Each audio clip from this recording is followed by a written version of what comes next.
और कुछ लोग हैं जो धर्म के ठेकेदार भी बने हुए हैं। लेकिन अभी हाल ही में जैन मंदिर यहीं पे पार्ला में तोड़ा गया है। अगर आपकी सत्ता होते हुए जैन मंदिर टूट रहा है और वो भी महानगर पालिका जाके बुलडोज करके उस मंदिर को तोड़ रही है, मैं ये कहता हूँ आज जो धर्म के ठेकेदार बने हुए ना, उसे किसी भी धर्म से कुछ भी लेना नहीं है। जी बिल्कुल सही। उनका काम सिर्फ और सिर्फ सत्ता में रहना है और सत्ता में रहने के लिए हमें आपको आपस में लड़वाना है। ऐसा मैंने सुना है कि बाला साहब ठाकरे जी ने आपको स्वयं शाखा प्रमुख बनाया था। तभी बाला साहब ने मुझे बुलाया तो उस वक्त कुछ लोगों ने मेरा विरोध किया था। अच्छा। एक हिंदू बाहुल्य विभागामध्ये एका मुस्लिम व्यक्तीला तुम्ही शाखा प्रमुख करणार काय, तुमको शाखा प्रमुख बनाने के लिए इन्हीं लोगों ने बना दिया है, इन्होंने तुम्हारा विरोध किया है, जाओ आपको मैं शाखा प्रमुख करने वाला हूँ और देखता हूँ दुनिया की कौन सी ताकत तुमको शाखा प्रमुख बनने से रोकती। मुस्लिम में जाओ तो आप मंदिर में जाते हैं, आप पूजा करते हैं, अच्छा, आप आरती करते हैं, और हिंदू में जाओ वो तो मुसलमान है, वो तो नमाज पढ़ता है, वो टोपी लगाता है। अब जैसा जय श्री राम बोल दिया मैंने,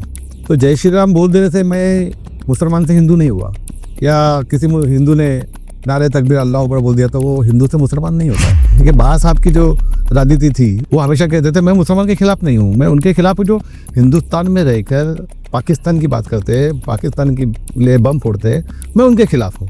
हिंदुस्तान में रह रहे मैं उनके खिलाफ क्यों रहूँ? मैं उनसे महादेव बात करता था, वो मुझसे हिंदी में बात करते थे। तो असदुद्दीन ओवैसी और हमारे मुख्यमंत्री देवेंद्र फडणवीस मेरा जो कैंपेन कर रहे थे, ये तीनों लोग कर रहे थे। हमारे देवेंद्र फडणवीस साहब आ गए, उम्मीदवार शिवसेना ने किसको दिया है? हारून खान को दिया है।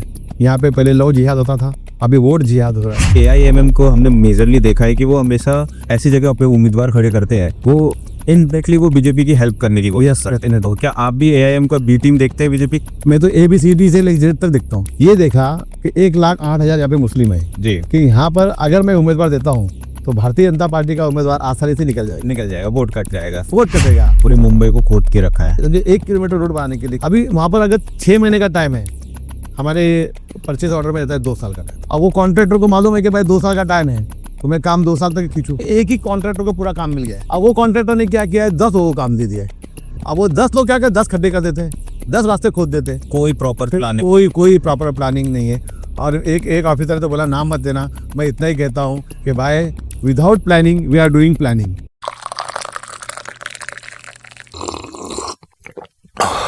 नमस्कार and very warm welcome on my show chai and charcha with Vicky. आज के हमारे जो खास मेहमान हैं वो शिवसेना EVT के वरिष्ठ नेता ही नहीं, वो वर्सोवा कॉन्स्टिट्यूएंसी के विधायक, MLA या मुंबई का लैंग्वेज में कहे तो आमदार है। सो आदरणीय श्री हारून खान जी। दादा आपका बहुत बहुत स्वागत हमारे शो में। नमस्कार दादा। जय महाराष्ट्र। जय महाराष्ट्र। दादा हमारा जो पहला सवाल रहेगा वो ये रहेगा कि राजनीति वो क्या इंस्पिरेशन था, वो क्या प्रेरणा थी जिसने आपको राजनीति में लाया? मेरे तो पिताजी जो थे जी, वो राजनीति में थे, लेकिन वो कोई मतलब पॉलिटिकली पार्टी के किसी पद पे नहीं थे। लेकिन जो हमारा विभाग था जहाँ पे मैं रहता हूँ, वहाँ पर लोग मेरे पिताजी को एक राजनीति के हिसाब से देखते थे, एक बहुत इज्जत करते थे। हर चीज़ की जो समस्या होती थी, घर की समस्या हो, बाहर की समस्या हो, पानी की समस्या हो, वो आके मेरे पिताजी से लोग करते थे। वो मैं बचपन में देखता था और देखते देखते मैं राजनीति में मुझे रुचि आने लगी। ये प्रभात स्पोर्ट्स क्लब बोल के हमारे यहाँ पर एक क्रिकेट का एक स्पोर्ट्स क्लब था, जिसका मुझे अध्यक्ष यहाँ के सब लड़कों ने मिलकर बनाया। और उस क्रिकेट टूर्नामेंट बनाना, फिर बच्चों के लिए अलग अलग गेम्स करना, वो देख के हमारे एक दोस्त है, उनके पिताजी ने मुझे देखा कि बोले यार ये लड़का तो होशियार लड़का है, लगता है इसको पॉलिटिक्स में खींचना चाहिए। और उन्होंने मुझे पॉलिटिक्स में खींचा। हाँ, मैं शुरुआत मेरी दौर जो है हुआ वो कांग्रेस से हुई। कांग्रेस में यूथ कांग्रेस का मुझे प्रेसिडेंट बनाया गया। अच्छा, यूथ कांग्रेस का। और यूथ कांग्रेस के प्रेसिडेंट बनने के बाद में मैंने कांग्रेस के कामों को देखा, लेकिन बाला साहब के जो विचार थे उससे मैं बहुत ज़्यादा प्रभावित था, क्योंकि मैं जहाँ पर रहता हूँ वहाँ पर मेरे अतराफ में सारे मेरे दोस्त हिंदू है जी, और मैं मुसलमान, लेकिन मेरे दोस्त हमेशा प्रायोरिटी मुझे देते थे। मेरा नेक्स्ट सवाल यही था कि आपने शिवसेना को ही क्यों चुना? हाँ, तो मैं वही उसी पे आ रहा हूँ। मेरे सारे दोस्त हिंदू थे और मैं मुसलमान। हर बात में वो लोग मुझे आगे करते थे कि हारून तू अध्यक्ष बनेगा, हारून तू ये बनेगा, हारून तू ऐसा करेगा। लेकिन ये कांग्रेस की जो राजनीति थी वो मैंने देखा तो मुझे पसंद नहीं आई। कि बाला साहब की जो राजनीति थी उनका जो कहना था कि मैं मुसलमान के खिलाफ नहीं हूँ। वो हमेशा कहते थे मैं मुसलमान के खिलाफ नहीं हूँ, मैं उनके खिलाफ हूँ जो हिंदुस्तान में रहकर पाकिस्तान की बात करते, पाकिस्तान की लिए बम फोड़ते, मैं उनके खिलाफ हूँ। हिंदुस्तान में रह रहे मैं उनके खिलाफ क्यों रहूँ? ये बात हमेशा मुझे हिट करती थी। लेकिन 92-93 के दंगों को मैंने देखा, वो टाइम शिवसेना के लोगों ने हम लोगों की मदद की और कांग्रेस के लोग भाग गए थे। अच्छा, सो मैंने उसी वक्त निर्णय लिया कि हमें अभी इस पार्टी के साथ में रह के कोई फायदा नहीं है, शिवसेना ज्वाइन करना चाहिए। और मैंने शिवसेना ज्वाइन की। तो शिवसेना मैंने ज्वाइन की तो एक कार्यकर्ता के रूप में ज्वाइन किया, हालांकि मैं कांग्रेस का अध्यक्ष था। मैंने एक कार्यकर्ता के रूप में शिवसेना ज्वाइन की और 97 में यहाँ से हमारे पास पहली बार हमने 97 के पहले कभी भी यहाँ से शिवसेना का नगर सेवक चुन के नहीं आता था। हमने शिवसेना ज्वाइन की 97 में, पहला शिवसेना का नगर सेवक चुन के आया। 97 के बाद से आज तक के शिवसेना का ही नगर सेवक चुन के आता है, जिसमें 4 नगर सेवक तो मैं शाखा प्रमुख बनने के बाद मैंने चुन के लाए। फिर उसके बाद मेरी वाइफ शायद हारून खान को नगर सेविका शिवसेना की तरफ से बनाया जी। तो इस तरह से मेरा ये शुरू हुआ। शिवसेना प्रमुख बाला साहब ठाकरे जो है, उनके जो विचार थे, उनके विचार से तो मैं हमेशा सहमत था। और जब भी उनसे मिलता था तो मुझे एक बात उनकी बहुत पसंद थी कि मैं उस वक्त जब मैं शिवसेना में नया नया था, तब वो मुझे मिलते थे ना, तो मेरे कंधे पे हाथ रख के बोलते, हाथ जोर से ऐसा मारते थे, आओ हारून कैसे हो। और मैं उनसे हिंदी में बात करता था, वो मुझसे हिंदी में बात करते थे। इससे जुड़ा एक मेरा सवाल है। ऐसा मैंने सुना है कि बाला साहब ठाकरे जी ने आपको स्वयं शाखा प्रमुख बनाया था। हाँ, मैं 2002 की बात है जी। यहाँ पर हमारे एक कॉर्पोरेटर के टिकट यहाँ पे मैंने आगे आके, मैं वो टाइम गट प्रमुख था, लेकिन मैं जिस तरह मैंने कहा कि सब लोग मुझे आगे करते थे, तो मेरे सारे गट प्रमुख मुझे हमेशा आगे करते थे। शिवसेना के गट प्रमुख, ये हारून भाई तुम आगे बढ़ो जरा, महाराज शाखा प्रमुख है, उसको टिकट मिलना चाहिए, उसके लिए आगे बढ़ो। तो मैंने क्या किया कि मैंने खुद टिकट मांग लिया खुद के लिए। अच्छा, मैंने खुद के टिकट मांग लिया। तो फिर वो साहब बोले कि यार अभी तू तो शाखा प्रमुख भी नहीं है और तू टिकट मांग रहा है। हमारे विभाग प्रमुख अनिल परब बोले। तो मैंने ये कहा कि साहब मैं अपना जो दिया हुआ पत्र है मैं वापस लेता हूँ, लेकिन मैंने इसलिए मांगा कि ताकि मेरे शाखा प्रमुख के साथ में जो नाइंसाफ़ी हो रही है वो नहीं होनी चाहिए। तो उन्होंने कहा ठीक है, आप बताइए कि ये जो शाखा प्रमुख है आपका, ये चुन के आएगा? फिर साहब मैं चुन के लेके आऊँगा, ऐसी गारंटी देता हूँ। अगर ये चुन के नहीं आया तो मैं आपके यहाँ फिर दूसरी पे भी कोई चीज़ मांगने के लिए नहीं आऊँगा। तो उस वक्त अनिल परब साहब ने जाकर ये बात हमारे बाला साहब जी को कहा कि एक गटा प्रमुख है हारून खान नाम का। अरे हारून खान नाम का गटा प्रमुख? बोले हाँ। तो बोले वो ऐसा तो कह रहा है कि इसको टिकट देंगे, हम चुन के लेके आएंगे। और हमने उनको चुन के लेके आया। और वो टाइम पर जब भी हमारे सामने जो थे वो जो उम्मीदवार थे जगमोहन कपूर कांग्रेस के, उनको हमने हराया और हमारी लीड थी 387 वोट की लीड, माफ। हाँ, तो उसके बाद में मुझे शिवसेना का शाखा प्रमुख बनाने के लिए हमारे विभाग प्रमुख, मैं उनका बहुत बहुत आदर करता हूँ। एक्चुअली देखा जाए तो अभी मुंह में मराठी आया था, हिंदी में बोलते बोलते, हाँ, अभी पहले सब मराठी में बोलते बोलते ऐसा हो गया है कि हिंदी में बोलने लगा हूँ। तो उनका बहुत मेरे सर पे हाथ है, बाला साहब के साथ साथ, उद्धव जी के साथ साथ। अनिल परब साहब ने ही मुझे गटा प्रमुख से शाखा प्रमुख के लिए नियुक्ति के जब पत्र लिखा, तभी बाला साहब ने मुझे बुलाया। तो उस वक्त कुछ लोगों ने मेरा विरोध किया था। अच्छा, कि ये हारून खान को शाखा प्रमुख नहीं बनाना चाहिए। तो उन्होंने कुछ पत्र लिखे थे बाला साहब को। बाला साहब के पत्र में ये लिखा गया था, बहुत कुछ मेरे विरोध में लिखा गया था, लेकिन एक जो सेंटेंस है वो मेरे फेवर में आया था। वो ये था कि मराठी में था वो, कि एक हिंदू बाहुल्य विभागामध्ये एका मुस्लिम व्यक्तीला तुम्ही शाखा प्रमुख करणार काय? आणि तिथे प्रश्नचिन्ह म्हणजे क्वेश्चन मार्क था इतना लिखने के बाद में। बात आपने मैं इसका ट्रांसलेट कर दूं। इसका मतलब ये है कि जहाँ पे हिंदू संख्या ज़्यादा है वहाँ पे एक मुस्लिम को आप शाखा प्रमुख कैसे बना सकते हैं, इस तरीके का सवाल उसका क्या था। सवाल था और उसको बात साहब ने अंडरलाइन किया था और उसको हाईलाइट किया था, अंडरलाइन करके हाईलाइट किया हुआ था। तो मुझसे वहाँ साहब ने सब सवाल किए, ये तुमने किया था क्या, ये ऐसा हुआ था क्या, मैंने सब जवाब दिया। जवाब देने के बाद बोले कि जितने तुमने सवाल किए, जो मैंने सवाल किए तुमसे, तुमने जो जवाब दिया वो सब सवाल जवाब पे तुम्हारा एक ही लाइन जो है ना, ये लेटर में तुमको शाखा प्रमुख बनाने के लिए इन्हीं लोगों ने बना दिया है, इन्होंने तुम्हारा विरोध किया है। तो मैंने बोला क्या साहब, मेरे समझ में नहीं आया है। तो बोला तुला मराठी येते? बोले हो। तो हे वाच। तो मैंने ये पढ़ने के बाद मैंने देखा, मैं एकदम दंग रह गया। मैं बोला अब तो मैं शाखा प्रमुख नहीं बन सकता, क्योंकि उसमें लिखा हुआ था कि मैं और जहाँ से मैं शाखा प्रमुख पद मांग रहा था उधर 90% हिंदू थे, मराठी भाई थे, सब हिंदू थे। लेकिन मैं हिंदुओं में ही पैदा हुआ।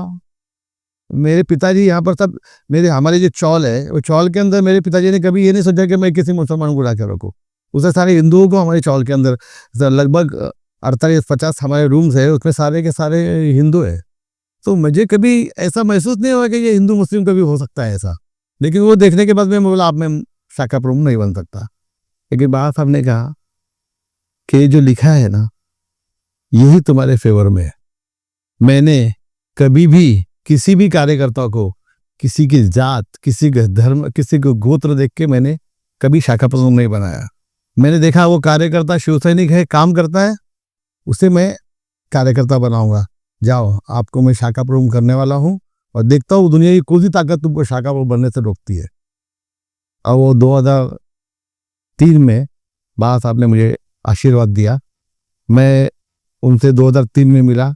उसके बाद में बीच में बहुत कम समय मिला, लेकिन 2012 में जब बाबा साहब की तबीयत खराब है, उनकी स्मरण शक्ति चली गई, ऐसा लोग कहते थे। उस वक्त मेरा एक फ़ोटो है, शायद अभी वो नीचे है बाबा साहब के साथ में, वो आपका डीपी पे भी? हाँ, डीपी भी है। तो वो जो फोटो है, उस दिन बाबा साहब मुझसे 20 मिनट बात कर रहे थे और 20 मिनटों में उन्होंने पिछली जो 1966 से जो शिवसेना शुरू हुई है तब से लेके 2012 तक की मुझसे बातें की। 20 मिनट मेरे कहते इतना शायद किसी से बात नहीं करते थे। और वो 20 मिनट मेरे लिए ना मेरी ज़िंदगी के सबसे बेहतरीन दिन थे। और उस वक्त वहाँ पर मेरा जो वार्ड था वो लेडीज़ हो गया था और वो लेडीज़ ओबीसी था और मैं लेडीज़ ओबीसी उम्मीदवार ढूंढ रहा था। तो वहाँ साहब ने मेरे कंधे पे हाथ रखा, बोला एक लक्षात ठेव, कभी भी डरने का नहीं। लेडीज उम्मीदवार खड़ा है, उसको चुन के लेके, लेकिन एक बात ध्यान रखना, कभी भी वो लेडीज उम्मीदवार का कार्ड लेके महानगर पालिका में या किधर के पास जाने का नहीं। जाना है तो तू शाखा प्रमुख है, शाखा प्रमुख का कार्ड लेके जाने का और शाखा प्रमुख की ताकत दिखाने का। और वही बात, मेरी बात जो उनके ध्यान में रही, मैंने कभी भी किसी भी नगर सेवक का नाम, जहाँ 4 नगर सेवक को चुन के लेके आया था, कभी मैंने 4 नगर सेवक किसी का भी नाम नहीं लिया। शाखा प्रमुख शिवसेना का हूँ, पुलिस स्टेशन में गया तो भी इज्जत मिलती थी, बीएमसी में जाए तो भी इज्जत मिलती थी, जहाँ भी जाए शिवसेना का शाखा प्रमुख पे इज्जत मिलती। और आज मैं शिवसेना का शाखा प्रमुख, उसके बाद में मेरी वाइफ को टिकट मिली, वो नगर सेविका, और मैं आज उद्धव जी के, बाबा साहब के, आदित्य ठाकरे जी के और हमारे अनिल परब साहब के जो आशीर्वाद से मैं डायरेक्ट आमदार बना जी। और ये एक बहुत ऐतिहासिक जीत रही आपकी कि बस आप दूसरे आमदार हैं जो मतलब पब्लिक के द्वारा चुने गए हैं, वो भी शिवसेना से। हाँ। और इसके ऑलमोस्ट 25 साल के बाद आप दूसरे एमएलए। तो इसमें जब आप कैंपेन कर रहे थे चुनाव के टाइम पे, तो वो कौन सी चुनौतियां थी जिनका आपको सामना करना पड़ा, मेजर जो चुनौतियां, और साथ ही साथ आपने उनको ओवरकम कैसे किया? मेरे साथ में तो दोनों जगह से प्रॉब्लम हो रही थी जी। जहाँ हिंदू में जाऊं तो मुस्लिम और मुस्लिम में जाऊं तो हिंदू। आप मंदिर में जाते हैं, आप पूजा करते हैं, अच्छा। आप आरती करते हैं, और हिंदू में जाओ वो तो मुसलमान है, वो तो नमाज पढ़ता है, वो टोपी लगाता है, ऐसी बात चलती थी। लेकिन मैंने जब लोगों से मिला और लोगों से मैंने बात की और जब मैंने लोगों को अपना बैकग्राउंड दिखाया कि मैंने किस तरह से काम किया है, तब आहिस्ते आहिस्ते मुझे लोगों को ये मालूम होने लगा कि नहीं यार, ये तो जो कर रहा है वो हमारे देश का जो संविधान है, जो संविधान जो बता रहा है उसी के हिसाब से ये काम कर रहा है। अब जैसा जय श्री राम बोल दिया मैंने, तो जय श्री राम बोल देने से मैं मुसलमान से हिंदू नहीं हुआ, या किसी हिंदू ने नारे तकबीर अल्लाह अकबर बोल दिया तो वो हिंदू से मुसलमान नहीं होता है। तो जो जहाँ पर जो चीज़ इस्तेमाल करनी चाहिए वो वहाँ पर इस्तेमाल करनी चाहिए। और मेरे कैंपेन के अंदर मेरा सबसे बड़ा हथियार तो था वो तो असदुद्दीन ओवैसी और हमारे मुख्यमंत्री देवेंद्र फडणवीस मेरा जो कैंपेन कर रहे थे ये कर रहे थे। वहाँ से असदुद्दीन ओवैसी आके लोगों से कह रहे थे हारून खान ये क्या जीतेंगे, ये शिवसेना के उम्मीदवार है, ये क्या जीतेंगे, आप लोग क्या उसको वोट देंगे क्या? हाँ, कौन पहचानता है हारून खान को? बार बार हारून खान का नाम। उसके बाद में आपने देखा होगा जब ही पीक में था हमारा इलेक्शन, हमारे देवेंद्र फडणवीस साहब आ गए, देखो यहाँ पर उम्मीदवार शिवसेना ने किसको दिया है, हारून खान को दिया है। यहाँ पे पहले लव जिहाद होता था, अभी वोट जिहाद हो रहा है। तो मेरा जो प्रोपेगेंडा है वो हर जगह पे इस तरह से किया गया। लोगों ने ये सोचा कि भाई हारून खान सभी बड़े बड़े नेता हारून खान का नाम ले रहे, मतलब हारून खान में कुछ तो दम होगा। मुझे यही थी कि 2 बार के 2 टर्म की जो हमारे यहाँ थे विधायक थी उनको मैंने हराया। जी, बीजेपी की भारतीय लवेकर को मैंने हराया। मैं वैसे मेरे विरोधक का किसी का नाम नहीं देता, अच्छा, लेकिन अभी आपने लिया है इसके लिए मैंने हराया। और इसको ये हराने में मेरे साथ में मेरे जो नेता थे हमारे उद्धव जी, आदित्य ठाकरे जी, अनिल परब साहब, मेरे इस विभाग के जितने हमारे शिवसेना के जो नेता थे, हमारे सीजरे कार्यकर्ता थे, उसके साथ साथ ये इलेक्शन मैं नहीं लड़ रहा था, ये इलेक्शन यहाँ के लोग लड़ रहे थे जी। यहाँ के जो वोटर्स हैं ना वो लड़ रहे थे। और जिस दिन जब खुद लोग जब लड़ते हैं ना इलेक्शन, उस दिन लोग डिसाइड करते हैं कि भाई हमें उम्मीदवार कौन चाहिए। आप जब लोग आपके अगेंस्ट गए, आपके नेगेटिव आपके खिलाफ बोलने की कोशिश की, तब तक वो आपको उल्टा फायदा करते गया। तो जो भी एक कभी भी ध्यान रखना है कि तो आप किसी और के लिए आप खड्डा खोदते हो तो उसमें आप गिरने वाले हो। जी, बिल्कुल सही है, बिल्कुल सही। अच्छा, इसी से जुड़ा में एक सवाल था कि AIMM को हमने मेजरली देखा है कि वो हमेशा इस जगह ऐसी जगह पे उम्मीदवार खड़े करते हैं जहां वो डेंट करने की कोशिश करते हैं, जहां पे जैसा वो इनडायरेक्टली वो बीजेपी की हेल्प करने की कोशिश करते हैं। तो क्या आप भी AIM का बी टीम देखते हैं बीजेपी? मैं तो ABCD से लेकर Z तक देखता हूँ। अभी आप देखिए ना जी, यहाँ पर से उन्होंने ये देखा कि 1,08,000 यहाँ पे मुस्लिम है जी, अगर उन्होंने ये नहीं देखा कि यहाँ पे 1,80,000 जो है अदर कास्ट है। उन्होंने क्या देखा कि यहाँ पर अगर मैं उम्मीदवार देता हूँ तो भारतीय जनता पार्टी का उम्मीदवार आसानी से निकल जाएगा, वोट कटेगा। अब उन्होंने ये सोच के यहाँ से उम्मीदवार दिया। वो उम्मीदवार को ये मालूम था कि मैं जीतने वाला नहीं है, लेकिन अगर वो 15-20 हज़ार वोट ने 10,000 भी वोट अगर खा लेता जी है, तो मैं हार नहीं था, और जो मेरे सामने विरोध में जो खड़ी थी उन्हें जीतना ही था। जी, लेकिन यहाँ के वोटर्स का मैं तहे दिल से शुक्रिया अदा करता हूँ, धन्यवाद करता हूँ कि उन्होंने ये दिमाग में सोचा कि मैं अगर हम AIMIM के उम्मीदवार को वोट देते तो ये vote direct Bharatiya Janata party में जाएगा। तो वो ना देते हुए हम शिवसेना के उद्धव बाला ठाकरे के पक्ष के जो उम्मीदवार है हारून खान उनको देंगे, तो ये उम्मीदवार यहाँ से चुन के आने के 100% चांसेस है, और उन्होंने इसका फायदा उठाया। देखिए, मुझे लोग कहते हैं कि खाली मुस्लिम वोट मिले। आप देखिए 1,08,000 वोट में से मुस्लिम वोट कितना हुआ है? 40%। तो कितना वोट हुआ होगा? 40,000 वोट हुआ होगा, 42,000 वोट हुआ होगा। पूरे तो गिरते भी नहीं है। अभी 42,000 मुझे वोट कितने मिले हैं? 65,385 बराबर। तो अभी वो 40,000 आप 40,000 पकड़ लो कि 40 के 40,000 मुसलमानों ने मुझे वोट दिया। तो वैसे भी पॉसिबल नहीं है, क्योंकि तो आप मुझे ये बताइए कि 65,000 में से 40,000 निकाले तो कितने वोट बचे? ये वोट कहाँ से आए? सही बात है। तो ये जो मेरे बाकी हिंदू मेरे दोस्त है, मेरे भाई है, जो मेरे साथ पे चलते हैं, मेरे शिवसैनिक है, हमारे शिवसेना उद्धव बाला ठाकरे को, उद्धव जी को, शिवसेना प्रमुख को मानने वाले, हमारे अनिल परब जी को मानने वाले, इन्होंने वोट दिया है ना मुझे। तो मुझे सिर्फ एक कास्ट ने वोट दिया, ये मैं कभी भी मान नहीं सकता। और लोगों ने भी इस बात को मान लिया है। ये तो पॉसिबल है। हाँ है, पॉसिबल है। जी वेरी और मेरे कॉन्स्टिट्यूंसी के लोगों का मैं इतना शुक्रगुजार हूँ कि मैं चुन के आने के बाद में जो उनको जो मेरी तस्वीर दिखाई जा रही थी, चुन के आने के बाद में उन्होंने देखा कि जो तस्वीर आपकी दिखाई थी ये तो पूरा उल्टा ही है, आप तो पूरे अलग ही है। मुझे गुंडा बताया जा रहा था, मुझे शिवचरा का एक भयंकर चेहरा ऐसा है ना, ऐसा ऐसा मेरे नाम से ये सब बोला गया था।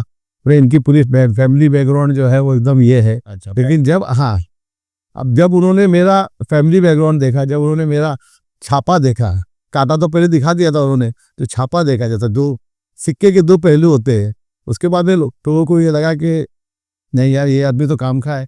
और आज मैं 5 ही महीने हुए, लेकिन मैं ऐसी ऐसी जगह जा पहुंचा हूँ जहाँ पे पहुंचना नेक्स्ट टू इम्पॉसिबल था। और मैं ये कहता हूँ कि ये 5 सालों के अंदर जितनी भी दिलों के अंदर नफरत है वो सारी नफरत निकाल दूंगा। और आने वाले 5 साल के बाद में मैं अगर उम्मीदवार हूँ तो ठीक, लेकिन शिवसेना उद्धव बाला ठाकरे का जो भी उम्मीदवार होगा उसे 70 से 80 हज़ार वोट से कम यहाँ पर नहीं मिलेगी। जी, इसी से जुड़ा सवाल है क्योंकि पहले हम लोगों ने भी इतना नफरत फील नहीं किया था, मतलब हम स्कूल टाइम पे रहे, कॉलेज टाइम पे रहे, जो आज हेट पॉलिटिक्स की जा रही है। पॉलिटिक्स में सीधा सीधा चाहे वो मीडिया के हेल्प से या बाकी के हेल्प से बहुत ज़्यादा हेट बढ़ा दिया गया है। खासकर आप जहाँ भी देखें तो कई धर्म के नाम पे, जात के नाम पे बहुत ज़्यादा हेट पैदा किया जा रहा है। तो आप कैसे देखते हैं इस हेट पॉलिटिक्स को प्रेजेंस में, यहाँ पे भी, महाराष्ट्र में भी और ऑल ओवर इंडिया में? नहीं, एक्चुअली क्या है कि हमारे यहाँ पर जो जात और धर्म, इसके नाम पर हमारे पूरे हिंदुस्तान को बांटने की कोशिश की गई है। और मुझे ऐसा लग रहा है कि हम थोड़ा से बट रहे, क्योंकि देखिए बटेंगे तो कटेंगे। बिल्कुल सही, बराबर है। आप बटेंगे तो कटेंगे जो है वो ये क्या जताता है? हिंदू खतरे में है, ये क्या जताता है? मुझे बताइए आप। 100 लोगों में 80 हिंदू है, 20 मुसलमान है, तो 20 लोग खतरे में रहने चाहिए कि 80 खतरे में रहने चाहिए? दूसरी बात, हमारे देश का प्रधानमंत्री हिंदू जी, हमारे देश का राष्ट्रपति हिंदू, हमारे उपराष्ट्रपति हिंदू, हमारे सारे मंत्री जो है वो हिंदू है, एक भी मुसलमान नहीं है। हमारे चाहे वो आप चीफ जस्टिस है वो भी चीफ जस्टिस भी सेना को हिंदू सब। अरे भाई, लेकिन मैं ये कहता हूँ कि इस तरह से पॉलिटिक्स करके कब तक आप पॉलिटिक्स करोगे? लेकिन मैं आपको हमारे हिंदुस्तान के लोगों को सराहता हूँ कि हमारे हिंदुस्तान के लोगों में कुछ लोग हैं जो इस तरह के कट्टरपंथी करते हैं, लेकिन आपको वो माइनॉरिटी मिलेंगे। जी बिल्कुल। मेजोरिटी में जो लोग हैं हमारे हिंदुस्तान के अंदर, वो हिंदू हो या मुसलमान, वो कभी भी आपस में झगड़ा करना नहीं चाहते, वो मिलजुल कर रहना चाहते हैं, शांति के साथ रहना चाहते हैं। और मैं आपको ये कहता हूँ दावे के साथ में कि जो भी ये कर रहे हैं ये थोड़े दिनों की पॉलिटिक्स है, इसके बाद में अच्छे दिन आने वाले हैं। हाँ, बिकॉज किसी भी चीज की लिमिट होती है, ये लिमिट क्रॉस हो जाएगा वो इसमें सक्सेस नहीं होगी। और इसका सबसे बड़ा एग्जाम्पल दादा आप खुद है। हाँ, क्योंकि अगर ये हेट पॉलिटिक्स अगर सक्सेस होती तो आप चुनाव नहीं जीतता, आप चुनाव जीते हैं, आप सबसे बड़े एग्जाम्पल खुद है कि ये हेट पॉलिटिक्स सक्सेस नहीं हुई। और ये हेट पॉलिटिक्स जो है ना, इसका जो मेरी वाइफ 2017 में खड़ी हुई थी इलेक्शन के अंदर, ये हेट पॉलिटिक्स उस वक्त भी की गई थी, लेकिन उस वक्त भी उन्होंने नकारा लोगों ने। कि एक ने तो यही कह दिया कि ये हारून खान सत्यनारायण की पूजा आयोजित करता है, गणपति आयोजित करता है, बाकी सब हिंदुओं के प्रोग्राम आयोजित करता है। उस वक्त तुमको मालूम नहीं पड़ा था कि ये मुसलमान है? आज इसकी वाइफ इलेक्शन में खड़ी है, इसलिए तुमको मालूम पड़ा कि मुसलमान है? जो अपना काम करो, हम लोग देखने हैं क्या करने का। ये ऐसे उत्तर थे हमारे लोगों के। और मैं मानता हूँ हमारे अम्बोली के, हमारे विजय देसाई के, जो हमारे जो हिंदू दोस्त थे, मराठी दोस्त थे, मैं उनको मानता हूँ और सराहता हूँ। और मैं कभी भी आधी रात को भी हमारे लोगों के लिए आधी रात को खड़ा होना। दादा मैंने खुद फील किया, हमने कभी ऐसा फील नहीं किया। मतलब ईद आता तो हम कितना खुश होते थे, हम दोस्त के घर जाएंगे, हमको सिर खुरमा खाने को मिलेगा, है ना, हम कितना खुश होते थे। और अगर दिवाली आया हम फ्रेंड्स को इनवाइट करते थे, आ भाई साथ में पटाखे जलाना, है ना। आज भी मेरे घर पे ईद हो अभी तो मैं आमदार हुआ हूँ, मैं नगर सेवक था, शाखा प्रमुख था। मेरे सारे कार्यकर्ता ईद के दिन बराबर मेरे घर पे आते थे, और अगर बुधवार को ईद आई या रविवार को ईद आई तो वो डबल खुश होते थे कि भाई आज बिरयानी भी खाने मिलेगी। लेकिन मंगलवार को ईद आई तो अरे यार आज तो खाली शीरखुरमा भी काम के लिए चलाना पड़ेगा। और बाद में होली दिवाली के अंदर मैं उनके साथ में। अच्छा दादा, आपको वर्सोवा की जनता ने इतना प्यार दिया, तो आपकी 3 टॉप मोस्ट प्रायोरिटीज क्या है उन जनता के लिए जो आपकी? देखिए, ये वर्सोवा की जनता ने जो प्रेम दिया, जो प्यार दिया, उसके सबसे पहले मैं पूरे वर्सोवा की जनता का तहे दिल से शुक्रिया अदा करता हूँ, आभार मानता हूँ, अभिनंदन करता हूँ। देखिए, प्रायोरिटी बहुत है। 3 प्रायोरिटी तो मैं आपको बताऊंगा, लेकिन प्रायोरिटीज हमारे वर्सोवा विधानसभा में बहुत है। इंटरनल रोड्स जो है, अभी मैंने उस पर काम शुरू कर दिया है, वो तो थी। सबसे बड़ी बात तो है हमारे ट्रैफिक का हाल बहुत खराब था। हमारा JVLR गए 13 साल से रुका हुआ था। JVLR जो जोगेश्वरी ईस्ट से वेस्ट में आ रहा है, मेरी सबसे बड़ी प्रायोरिटी ये थी कि मैं 6 महीने के अंदर वो JVLR चालू करूँगा, और मैं जीत के आने के बाद पहले दिन से उस काम पे लग गया। और मुझे MMRDA ने आश्वासन दिया है कि हम अगस्त सितंबर अक्टूबर तक के आपको ये JVLR किसी भी हाथ में शुरू करके दे देंगे। क्योंकि अगर वहाँ पर जो थोड़ा बहुत जो इंक्रोचमेंट है वो निकालने के लिए हमारी मदद लगेगी, तो मैं उनको मदद करने के लिए तैयार था, और मैंने मदद भी की है। और मेरे ख्याल से सितंबर या अक्टूबर तक के JVLR का जो काम है वो शुरू हो जाएगा। दूसरी प्रायोरिटी जो मेरी ये हमारे जो वर्सोवा विधानसभा के अंदर थी, ये हमारे पास इरला में एक फायर स्टेशन है जी, एक मरोल में फायर स्टेशन है, गोरेगांव में फायर स्टेशन, और ये तीनों जगह से फायर जो ब्रिगेड है उसको वर्सोवा तक पहुंचने में बहुत ज़्यादा टाइम लगता है। तो वर्सोवा में एक फायर स्टेशन होना चाहिए। मेरे इलेक्शन मैनिफेस्टो के अंदर अगर आप देखेंगे तो मैंने फायर स्टेशन का जिक्र किया हुआ है, जो हमारे चित्रकूट ग्राउंड में है। अब मैं बहुत जल्द उस चित्रकूट ग्राउंड में फायर स्टेशन का नारियल फोड़ने वाला हूँ, और वो फायर स्टेशन लगभग 1-1.5 साल या 2 साल के अंदर तैयार हो जाएगा। और वहाँ से हमारे नज़दीक में कोई भी फायर होता है, जो भी तकलीफ होती है, तो वो लोगों की तकलीफ दूर हो जाएगी। तीसरा, हमारे जो मछुआरे हैं या मेरे यहाँ पर वर्सोवा बोलेंगे तो एक्चुअली मच्छी मार लोगों का नाम जी वर्सोवा नाम आते हैं, लेकिन ये कॉन्स्टिट्यूंसी का नाम वर्सोवा है। लेकिन वर्सोवा कॉन्स्टिट्यूंसी का नाम होने के बाद मछुआरे का नाम होने का, मछुआरे बेचारे पीछे ना उनकी जेटी मिलती है, ना वहाँ पे जो उनकी खाड़ी साफ होती है, ना उनको टाइम पे उनको परतावा मिलता है डीजल का। तो ये मेरी तीसरी प्रायोरिटी थी। चौथी प्रायोरिटी ये है कि हमारा जो कोस्टल रोड है वो वर्सोवा आने वाला है। और वर्सोवा आके हमारे लोखंडवाले के बैक रोड से वो पीछे जाने वाला है, एक फ्लाईओवर है। अच्छा, वो प्रायोरिटी जिससे हमारा ट्रैफिक कंट्रोल हो। तीसरा ये है कि हॉकर्स को मैं हाथ जोड़ के निवेदन करता हूँ कि भाई, आप लोग हॉकिंग कर रहे हैं, मैं आप लोगों के खिलाफ नहीं हूँ, लेकिन जिस तरह से आप लोग कर रहे हैं उससे रास्ते जाम हो जाते हैं। अभी आप देखेंगे पूरा लोखंड वाला हॉकर्स वालों ने खराब किया हुआ है, पूरा बहरामबाग लोखंड वालों ने इतना हॉकर्स ने खराब किया हुआ है। मैं ये कहता हूँ कि भाई, अगर आप एक साइड में है, गाड़ियाँ चल रही है, लोगों को चलने का रास्ता मिल रहा है, तो कोई प्रॉब्लम नहीं। आप पूरा रास्ता बंद कर दोगे, गाड़ियाँ चलेगी नहीं, एक्सीडेंट होगे, लोगों को तकलीफ होगी, तो डेफिनेटली ये बात आमदार पे आएगी, और आमदार को इसके लिए आवाज़ उठानी पड़ेगी। तो मैं भी आवाज़ उठाने वाला हूँ। मैं आज आपके माध्यम से सारे हॉकर से कहना चाहता हूँ, आप एक लाइन में आ जाइए, वरना मैं सारे के सारे हॉकर्स साफ करवा दूंगा। कई बार फुटपाथ पे भी चलने की जगह हाँ, चलने की जगह नहीं, बिल्कुल नहीं रहती। अच्छा दादा, इसी से जुड़ा एक मतलब क्योंकि लोगों को सब बहुत ज़्यादा प्रॉब्लम्स होती, फुटपाथ से जाने की जगह नहीं है या रोड से जाने की प्रॉब्लम नहीं है, तो अभी रोड की जो हालात हैं, ऑलमोस्ट 2023 से ये चालू हुआ है, पूरे मुंबई को खोद के रखा है। और अभी हाल में ही मुख्यमंत्री जी का बयान आया था कि अभी 2 साल और लगेंगे। तो ये मतलब टाइम्स पे काम हो नहीं रहे हैं, कंटिन्यू डिले हो रहे हैं। और अब तो मैंने सुना है, बस कितना कंफर्म है ये मुझे नहीं पता, कि जो ब्लैक लिस्टेड थे BMC के, वो जो ठेकेदार थे जो ब्लैक लिस्टेड है, अब उनको भी काम दिया जाएगा।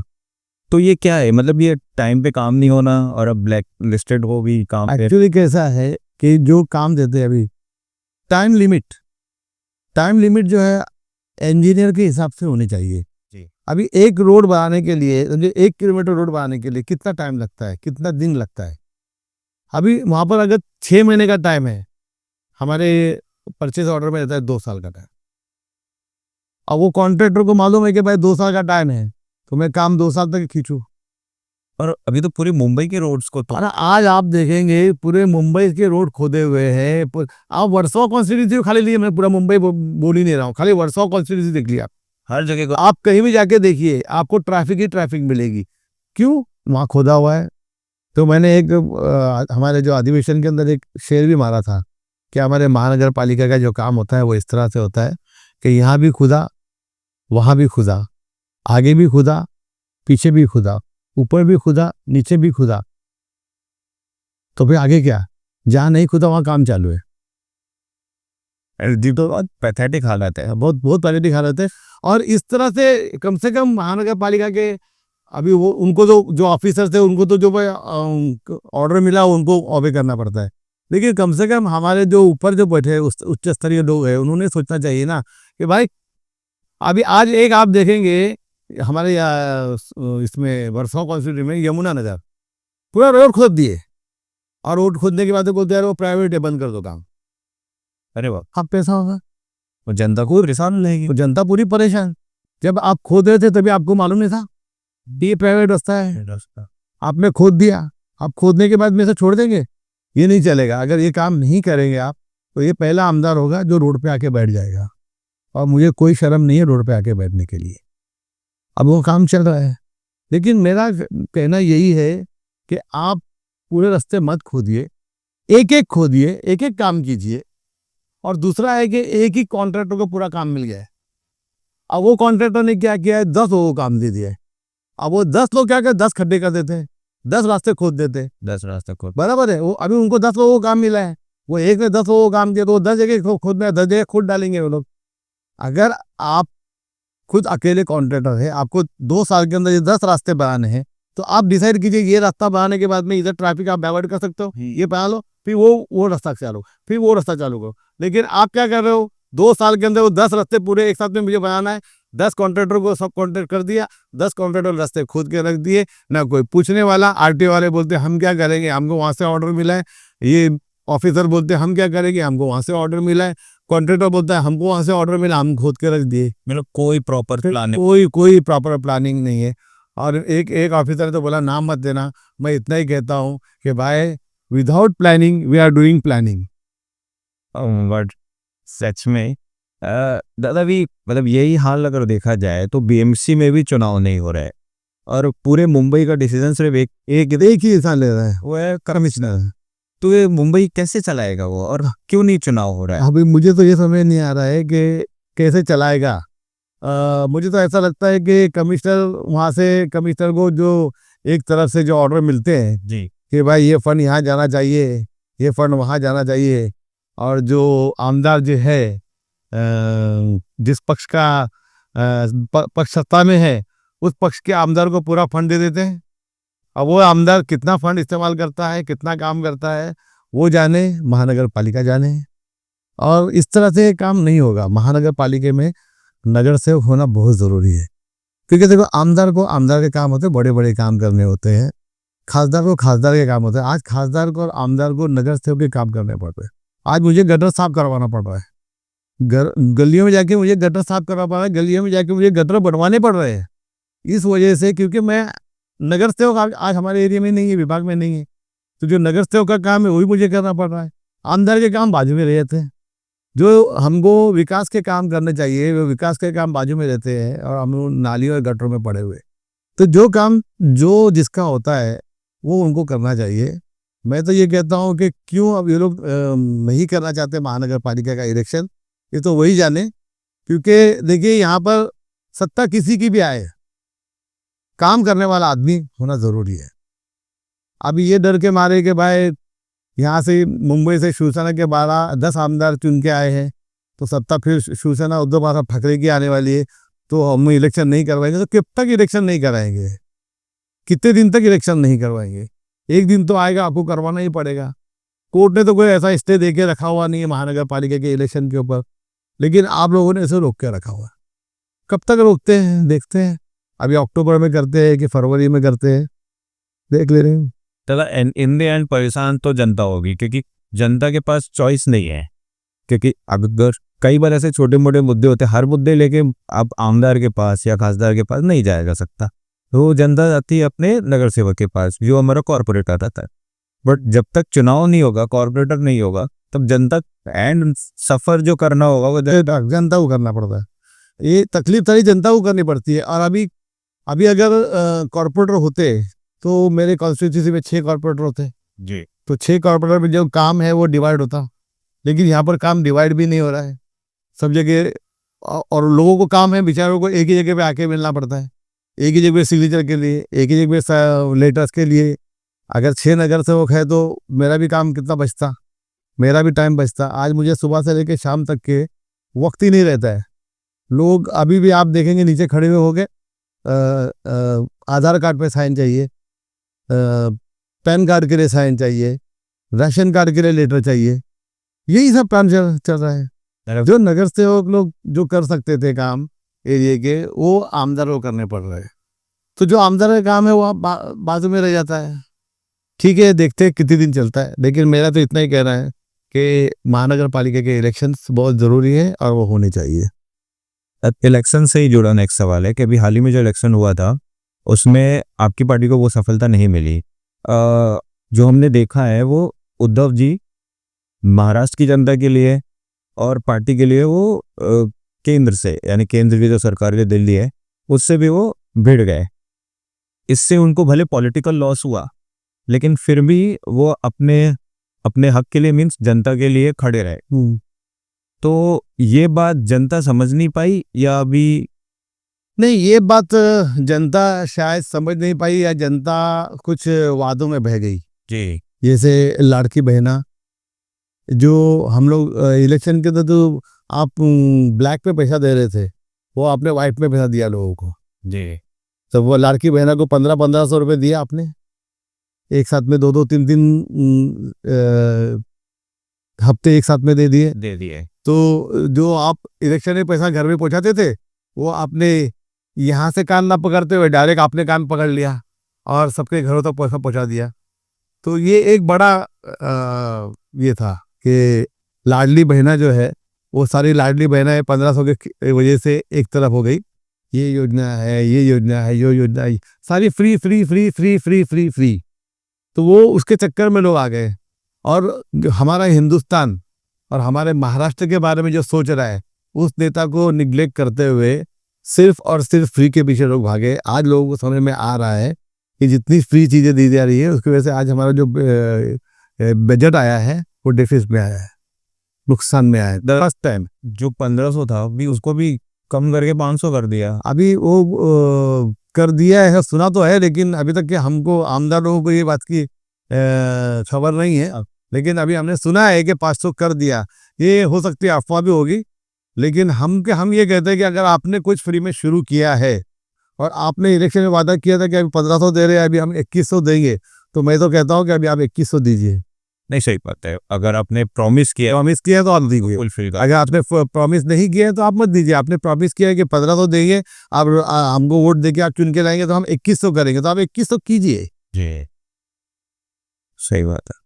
और कहीं ना कहीं मतलब मुझे ये जाना था कि ये जो मैसेज है जो जनता तक पहुंचना चाहिए, क्योंकि बहुत बड़ी बात होती है। अगर आप किसी पार्टी के लीडर है तो ठीक है, आपकी प्रायोरिटी जनता होती है, लेकिन कहीं ना कहीं आप अपने पार्टी को भी देखते हैं।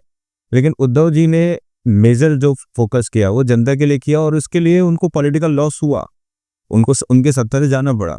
लेकिन ये बात जनता तक उस तरीके से पहुंच नहीं पाई, या जनता बाद में रियलाइज करेगी? नहीं, वो हम लोग शायद हम लोग उसमें फेल हुए। हम लोग ये बातें जनता तक नहीं पहुंचा पाए। जो उद्धव जी जो सोच रहे थे या उद्धव जी जो कहना चाहते थे वो उद्धव जी कहते रहे, और हम लोग जो है, हम जो नीचे के जो कार्यकर्ता है, शायद ये लोगों तक ये बात नहीं पहुंचा पाया। हम लोग ये खरगोश के खाबे खरगोश में थे। खरगोश जो जीता है ना, वो इसको खाबे खरगोश बोलते हैं उर्दू में। तो हम खाबे खरगोश पे थे कि जो उद्धव जी कह रहे हैं बस उसके पे हम लोग जीत जाएंगे, बाकी सारे जो कह रहे हैं उस पर कुछ नहीं होगा। लेकिन हम लोगों को जिस तरह से मेहनत करना चाहिए थे, शिवसेना के नेताओं को, शिवसेना के विभाग प्रमुखों को, शाखा प्रमुखों को जिस तरह से मेहनत करनी चाहिए थी, शायद उस तरह से उद्धव जी के बात हम लोग नहीं पहुंचा पाए। और यही वजह है कि लोगों ने एक तरफा वोट किया और हमारे उम्मीदवार, लेकिन हमारे उम्मीदवार जो हारे हैं वो भी फर्क ज़्यादा नहीं है। और कुछ ऐसे वोटर लिस्ट का भी मामला सामने आया था कि कई जगह एक बिल्डिंग में बहुत सारे वोटर बढ़ गए हैं वोटर बढ़ गए हैं। हमें मेरे कॉन्स्टिट्यूंसी में 10,000 वोटर बढ़ गए। ओके, मेरे कॉन्स्टिट्यूंसी में 10,000 वोटर बढ़ गए। तो बढ़ गए तो कहाँ के बढ़ गए वो कौन देखने वाला है? तो ये सब हमारे जो कार्यकर्ता होते हैं, शाखा प्रमुख होते हैं, उनका सबका काम होता है। लेकिन अभी मुझे ऐसा लगता है कि हम लोगों तक की हमारी बातें पहुंचाने में कम पड़े, इसी वजह से शायद हमें धोखा हुआ है। लेकिन आगे हम लोग इसका ध्यान रखेंगे। जी। अच्छा दादा, नेक्स्ट सवाल ये है कि आप आलोचनाओं को कैसे लेते, चाहे वो आपको पार्टी से मिले या जनता से मिले या आपके अपोजिशन वाले जो आपकी आलोचना होती है? आलोचना तो होना चाहिए जी। क्योंकि अगर आलोचना नहीं होगी तो मुझे आगे काम करने में मजा नहीं आएगा। जी, सभी आगे मैं, अरे अरुण भाई आप बहुत अच्छा काम कर रहे हो, अरे आप तो बहुत अच्छा काम कर रहे हो, आप तो फिर मेरा कॉलर टाइट, मैं क्या कर रहा हूँ? वो बोलेंगे हम तो अरुण भाई को चढ़ा के आ गया, साला कल गिरने वाला है। तो आलोचना होना चाहिए, तुमने काम नहीं किया, अच्छा मैंने काम नहीं किया, ठीक है मैं काम करके दिखाऊंगा। इस तरह से आलोचना जो होती है, आलोचना को आलोचना के हिसाब से ही लेना चाहिए, उसे गुस्से में या पर्सनल नहीं लेना चाहिए। आलोचना जो होती है वो अच्छे के लिए होती है। कभी कभी कुछ आलोचना ऐसी होती है जो पर्सनल होती है, पर्सनल आलोचना नहीं होनी चाहिए। लेकिन आप जिस क्षेत्र में काम कर रहे, जो काम कर रहे हैं, उसमें जो आलोचना होती है, उस आलोचना को आपने सर आंखों पे लेकर उसे किस तरह से आप कम कर सकते हो, उस पर आप काम करेंगे तो आगे कामयाब रहोगे। जी भी सही कहा। और मेरा नेक्स्ट सवाल ये है कि आप देश की जनता को और वर्सोवा की जनता को क्या मैसेज देना चाहिए?